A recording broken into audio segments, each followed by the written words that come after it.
Hello students, तो आज मैं आपके पास फर्स्ट फेज़ के, क्योंकि 2 दिन निकल चुके हैं तो मैंने सोचा एक बार फिर आपसे मिल लिया जाए। आप लोगों ने पढ़ाई कुछ शुरू की या नहीं की, या करने में कुछ प्रॉब्लम्स आ रही होंगी, तो मैंने सोचा कुछ सॉल्यूशंस आपको दे दिए जाएं। बेसिकली क्या आता है, हमें ये नहीं समझ में आता कि हम शुरू कहाँ से करें। हर बार चैप्टर 1 से स्टार्ट कर दें तो चैप्टर 1 तो हम बहुत बार कर चुके हैं। हम पीछे से स्टार्ट कर दें लास्ट चैप्टर से, तो ओहो लास्ट चैप्टर तो कंज्यूमर प्रोटेक्शन है, वो तो बहुत आसान है, तो करें कहाँ से। अभी तो हमें ये भी नहीं पता कि कौन सा चैप्टर टफ है, कुछ भी नहीं पता। तो कुछ भी जब हमें स्टार्ट करना होता है तो हमें स्केड्यूलिंग कर लेनी चाहिए। जब भी हम अपना कोई काम नए सिरे से शुरू करते हैं ना, तो हमें एक स्केड्यूलिंग कर लेनी चाहिए। स्केड्यूलिंग करने से आपको राह पकड़ में आ जाती है, आपको ये समझ में आ जाता है कि हमें किस डायरेक्शन में किस तरह से जाना है।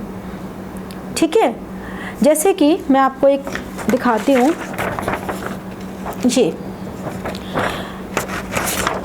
ये मैं आपको दिखा रही हूँ। इसमें क्या है, मैंने सबसे पहले लिखे हैं चैप्टर के नेम, चैप्टर 1, 2, 3, 4, 5, पूरा चैप्टर 12 तक। मैंने आगे उसके लिखा NCERT, फिर लिखा नोट्स, पॉइंटर्स, असाइनमेंट्स और we can say question bank of each chapter, then case studies. आप क्या कर सकते हैं कि आप अपने लिए डेट्स निकाल सकते हैं कि चैप्टर 1 मुझे किस डेट को करना है। सपोज़ आज 2 तारीख है, तो आप आज की डेट अपने चैप्टर 1 के आगे डाल लें यहाँ, फिर चैप्टर 2 के आगे नेक्स्ट डेट। आपको ये पता है कि मैं चैप्टर 3 एक दिन में कर सकता हूँ, मैं चैप्टर 4 एक दिन में कर सकता हूँ, चैप्टर 5 मेरे को 2 दिन चाहिए, चैप्टर 6 में 2 दिन चाहिए। इस तरह से you can make a schedule, you can put dates in front of chapter. Then आपने चैप्टर 1 का NCERT कर लिया, then put a write or you can put date. Then notes पढ़ लिए, put a write. टिकिंग करते जाइए, ये कर लिया, ये कर लिया, ये कर लिया, सब टिकिंग करते जाइए।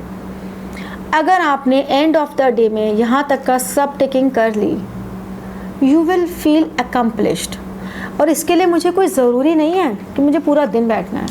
अगर मेरा आज का टारगेट ख़त्म हो गया जल्दी, तो आप अपने आप को रिवॉर्ड दीजिए। उस रिवॉर्ड में what ever you want to do, you do that. और अगर नहीं किया तो punish your self, because you are the best जज ऑफ योर सेल्फ।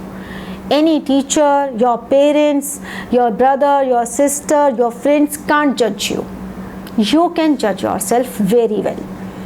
तो अगर आप अपने टारगेट्स को कंप्लीट करते हैं then reward yourself, और अगर अपने टारगेट्स को कंप्लीट नहीं करते then punish yourself। Fine, by this way on 15th of June आपके यहाँ सब जगह टिक होना चाहिए। You will feel very motivated। तो सेल्फ मोटिवेशन पे वर्क करिए, अपना स्केड्यूल आज ही बनाइए and be stick on that, because nothing is more important than your study at this point of time. So good luck to all of you and all the best for your exam as well as for your preparation. Again I'm saying you that I'm here to help you in all the manner. If any topic in any chapter you need to discuss with me, you can mail me at rajshreetutorials@gmail.com or put a message on my YouTube channel message box. I will for sure answer your any query. Thank you so much.